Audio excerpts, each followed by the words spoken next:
नमस्कार, आप देख रहे हैं नेक्स्ट टाइम न्यूज। मैं तुषार आपके साथ। आपको बता दें, लगातार जिस तरीके से चुनावों का दौर अब शुरू हो चुका है हमारे देश में, जिस तरीके से आज से विधानसभा चुनाव शुरू हो चुके हैं। छत्तीसगढ़, मिजोरम में यहाँ पर चुनाव हमें देखने को मिल रहे हैं। आज छत्तीसगढ़ में पहले चरण के चुनाव है, तो वहीं अब आम आदमी पार्टी के खेमे से भी एक बड़ी खबर सामने आ रही है। आपको बता दें, जहां आम आदमी पार्टी भी इन विधानसभा चुनाव में अपनी किस्मत आजमाने को उतरी है, वहीं आम आदमी पार्टी की तरफ से सौरभ भारद्वाज और आतिशी ये सामने आते हैं और बड़ी बात करते हुए नजर आते हैं। जहां एक तरफ ये केजरीवाल को लेकर ये कहते हैं, जो दिल्ली के मुख्यमंत्री आम आदमी पार्टी के मुखिया हैं, जब से ये कयास लगने लगे हैं कि जब से उन्होंने यहाँ पर उन्हें भी अब जेल में डाला जा सकता है। ईडी ने जब उन्हें सम्मन किया, 2 नवंबर को पेश होने के लिए बोला, वो नहीं हुए। उसके बाद दूसरा सम्मन, उसके बाद तीसरा सम्मन, फिर सीधा जेल के वारंट निकलेगा। ऐसी बातें जहाँ होती हुई दिखाई दे रही हैं और ऐसा कहा जा रहा है कि अगर पूछताछ के लिए अरविंद केजरीवाल ईडी के सामने गए तो उन्हें उठाकर सीधा जेल में डाल दिया जाएगा। उसके बाद दिल्ली कौन चलाएगा, दिल्ली का रखवाला कौन होगा, आम आदमी पार्टी कौन चलाएगा,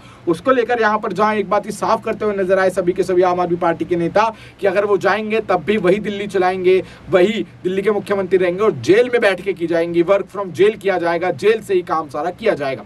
लेकिन इसी कड़ी में आगे मनीष सिसोदिया की जब बारी आई, जब मनीष सिसोदिया पर पत्रकारों ने सवाल किया, तब सौरभ भारद्वाज ने क्या कहा। सुप्रीम कोर्ट का यहाँ पर जो है टिप्पणी लेते हुए उन्होंने कहा कि जब सुप्रीम कोर्ट में मनीष सिसोदिया की बेल पर माफ कीजिएगा, जब सुनवाई हो रही थी, तब सुप्रीम कोर्ट ने कहा था कि अभी तक कोई भी ऐसा प्रूफ नहीं मिला है जो मनीष सिसोदिया को इस मामले में डायरेक्टली लिंक्ड दिखाता है। और ये पूरा का पूरा जो ट्रायल चला है मनीष सिसोदिया का, ये हमें नहीं बल्कि पूरे देश की जनता को पता है। सब ये जानते हैं, अखबारों के माध्यम से, न्यूज़ के माध्यम से सबने ये देखा सुना है। और ऐसे में साफ हो जाता है कि कहीं ना कहीं यहाँ पर जो है बीजेपी का ये सब किया धरा है। तो और आगे वो क्या कह रहे हैं, पहले आपको उनका बयान सुनवा देते हैं, सुनिए जरा। एक बात मैं और कहना चाहता हूँ, बहुत सारे लोग इस पे प्रश्न भी करते हैं और आज दिल्ली में बहुत चर्चा है इस चीज़ की।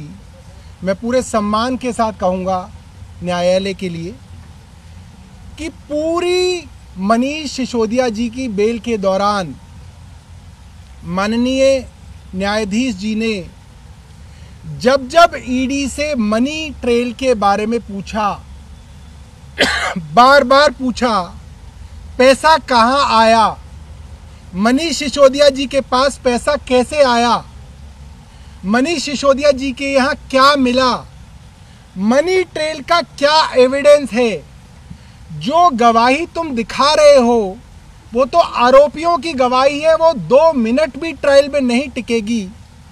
सब पत्रकारों ने और पूरी देश की जनता ने वो ट्रायल सुनी है, अखबारों के माध्यम से पढ़ी है। एक भी मनी ट्रेल के सवाल का जवाब ईडी के वकील सुप्रीम कोर्ट को नहीं दे पाए। ये मैटर ऑफ रिकॉर्ड है, ये दर्ज है इतिहास में।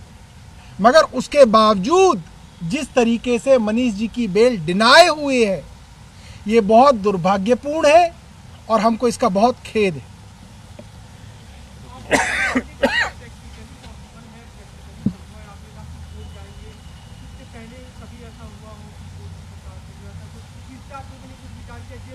देखिए, इससे पहले जो उदाहरण है वो कन्विक्शन के बाद, किसी के ऊपर आरोप साबित होने के बाद, सजा के बाद किसी मुख्यमंत्री के जेल के जो है उदाहरण हैं।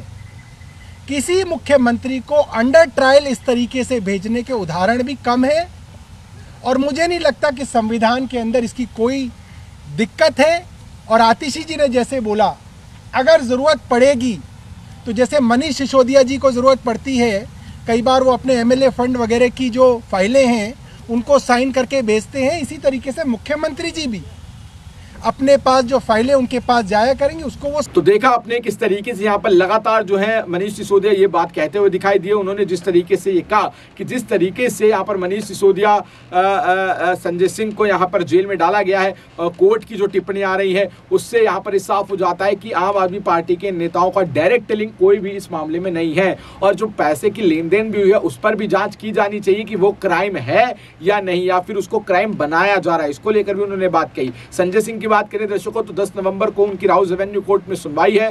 हाई कोर्ट में जो उन्होंने अपनी बेल याचिका को लेकर जो अर्जी डाली थी उसको खारिज कर दिया गया था, जिसे चुनौती देते हुए वो सुप्रीम कोर्ट गए हैं। अब सुप्रीम कोर्ट से उन पर क्या फैसला गया तो खैर वक्त ही बताएगा, लेकिन मनीष सिसोदिया की बेल याचिका सुप्रीम कोर्ट ने खारिज कर दी थी। 300 दिन से ज्यादा हो चुके हैं उन्हें जेल में रहते हुए। ऐसे में सौरभ भारद्वाज आतिशी ने आकर जो कल बयान दिया उससे साफ हो गया कि अभी आम आदमी पार्टी इतनी जल्दी हारने वाली नहीं है। बहरहाल आप इस पूरी खबर पर क्या सोचते हैं, क्या राय रखते हैं, नीचे कमेंट सेक्शन में जरूर बताएं। जुड़े रहे, देखते रहे नेक्स्ट टाइम न्यूज। धन्यवाद।